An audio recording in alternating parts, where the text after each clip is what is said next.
Welcome to my YouTube channel. And जैसे कि आपको पता है कि 25 के आपके सीबीएसई का साइंस का पेपर है, ठीक। मीन्स कि अभी हमें बहुत ही जोरों से मेहनत करनी पड़ेगी साइंस के लिए, ठीक। तो उसी को तैयारी करने के लिए आज हम पढ़ेंगे एसिड बेस एंड सॉल्ट, और इतने आसानी से पढ़ाएंगे जितना आपने कभी पढ़ा ही नहीं होगा, ठीक। तो बेटा एसिड बेस एंड सॉल्ट को पता करने के लिए एक चीज बनी होती है। क्या मतलब कि वह लड़का है, मतलब कोई भी चीज को पहचानने के लिए कोई ना कोई मशीन तो बनी होती है ना। उसी तरह एक पेपर बना होता है जिससे हम एसिड बेस एंड सॉल्ट को पता कर सकते हैं। उसे हम क्या कहते हैं? लिटमस। ओके, तो यह लिटमस क्या है? लिटमस एक नेचर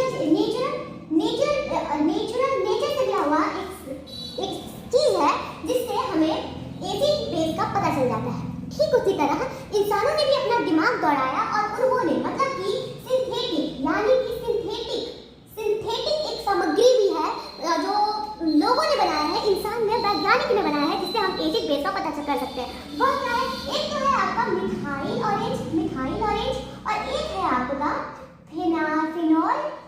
फिनोल फैथलीन। ओके, मतलब कि इन्हीं चीजों से हम कोई भी आपका खाना पीना, कोई भी केमिकल है वह एसिड है या बेस है, हम पता लगा लेते हैं, ठीक। तो सबसे पहले हम पढ़ेंगे एसिड के बारे में। एसिड क्या है? एसिड यानी कि जिसका भी टेस्ट आपका सॉर मतलब खट्टा, जिसको खाने में ऐसा वाला इमोशन आ जाए, ठीक। और यह करता क्या है? यह आपके लिटमस पेपर, मतलब कि अगर हमने इसको ऐसे नेचुरल चीजों से बिना टेस्ट किए अगर हमें पता करना तो हम क्या करेंगे? इसको हम लिटमस पे डालेंगे और तब यह ब्लू लिटमस पेपर को यह रेड में कन्वर्ट कर देता है। क्या करता है? यह ब्लू लिटमस पेपर को रेड में कन्वर्ट कर देता है। और रेड लिटमस पेपर पे तो कोई इफेक्ट ही नहीं देता। रेड लिटमस पेपर पे नो इफेक्ट। क्या? नो इफेक्ट, ठीक। अब आप एक बात बताओ, ये मिथाइल ऑरेंज पे क्या करेगा? मिथाइल ऑरेंज पर यह आपको रेड कलर करके दिखाएगा। मतलब कि आपने मिथाइल ऑरेंज लिया और उसमें आपने एसिड डाला, वो आपको झट से ऑरेंज कर दिया और कलर ऑरेंज हुआ, मतलब कि वह एसिड है, ठीक। उसी तरह आपने कोई भी चीज उठाई, आपने नींबू का रस लिया और आपने फिनोल फैथलीन में डाल दिया। फिनोल फैथलीन में आपने डाला, वो झट से कलरलेस हो जाएगा, कलरलेस। ओके, मींस कि आपको मान लो आपको कोई भी चीज दे रखी है, ठीक, और आपको बताना है कि वह एसिड है या बेस है, ठीक। तो आप क्या करोगे? आप इन्हीं में से कोई चीज उठाओगे, उसमें वह चीज डालोगे और अगर वह रेड कन्वर्ट हुआ, और मैंने आपने लिटमस पे डाला वो रेड कन्वर्ट हुआ, मींस कि वह आपका एसिड है। या अगर आपके पास लिटमस पेपर नहीं है, फिनोल फैथलीन में डाला और वह कलरलेस हो गया, मतलब कि वह एसिड है, ठीक। उसी तरह बात करते हैं हम बेस के बारे में। किसके बारे में? बेस। यह कैसा होता है? यह होता है बाइटर इन टेस्ट। क्या होता है? बाइटर इन टेस्ट, मतलब करेले जैसा, हाँ, कुछ ऐसा ही। उसके बाद क्या करता है? यह रेड लिटमस पेपर को ब्लू में कन्वर्ट कर देता है। क्या करता है? रेड लिटमस पेपर को ब्लू में कन्वर्ट कर देता है। और क्या करता है? और जब हम इसको ब्लू लिटमस पेपर पे डालते हैं तो कोई कलर ही नहीं देता, ब्लू तो ब्लू ही रह जाता है। उसके बाद आता है आपका, अगर हम इसे मिथाइल ऑरेंज पर डाल दें तो क्या होगा?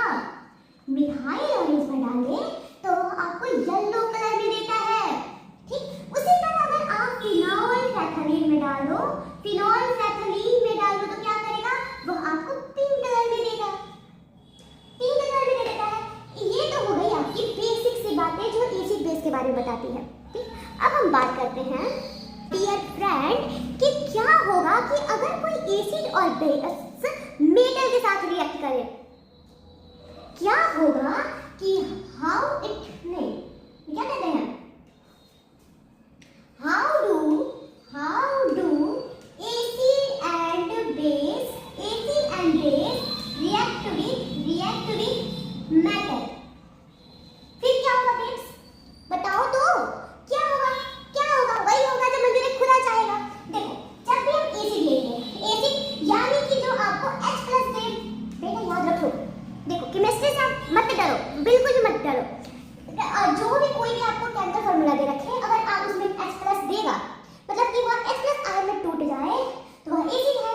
और जब भी एसिड प्लस मेटल रिएक्ट होगा तो नहीं, इसको जानने से पहले आप एक चीज जानो। क्या जानो? आपने एक ट्यूब लिया,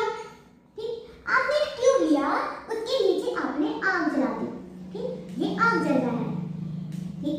इसमें आपने लिया सल्फ्यूरिक एसिड, यहाँ लिखते हैं हम सल्फ्यूरिक एसिड, सल्फ्यूरिक एसिड। इसमें आपने डाला जिंक के ग्रेन्यूल, ठीक, ग्रेन्यूल डाला।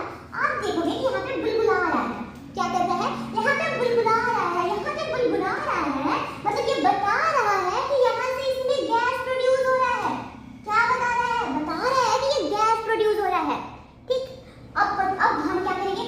फट से एक ट्यूब लेंगे और इस पर लगा देंगे ताकि हमें जो वह गैस है वो आसानी से मिल जाए, और इसको हम एक बड़ा सा बर्तन में जिसका सोप सॉल्यूशन, मतलब कि सोप भरा हुआ हो, उसमें हम डाल देंगे। फिर क्या होगा?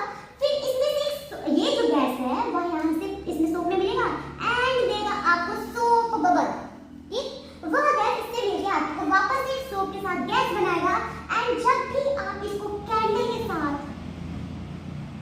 के साथ इसको जब करोगे तो पॉप करेगा। क्या करेगा? यह करेगा पॉप साउंड। और पॉप साउंड मतलब पॉप साउंड, और कोई भी गैस जलाने पर अगर पॉप का साउंड दे मतलब कि वह हाइड्रोजन गैस है, ठीक। कोई भी गैस, सिर्फ हाइड्रोजन ही ऐसा गैस है जिसको जलाने पे वो पॉप साउंड देता है। इससे हमें क्या पता चलता है? इससे हमें पता चलता है कि अगर हम मेटल को एसिड प्लस मेटल को अगर रिएक्ट कराए तो यह आपको सॉल्ट देगा प्लस देगा आपको हाइड्रोजन गैस, ठीक। क्या देगा आपको? आपको सॉल्ट देगा एंड देगा हाइड्रोजन गैस। तो ये तो हो गया बेस के बारे, एसिड के बारे में। हमें तो पढ़ना है बेस के बारे में भी। तो बेस को अगर आप बेस को मेटल के साथ मिक्स करोगे तो यह भी आपको देगा सॉल्ट प्लस हाइड्रोजन गैस।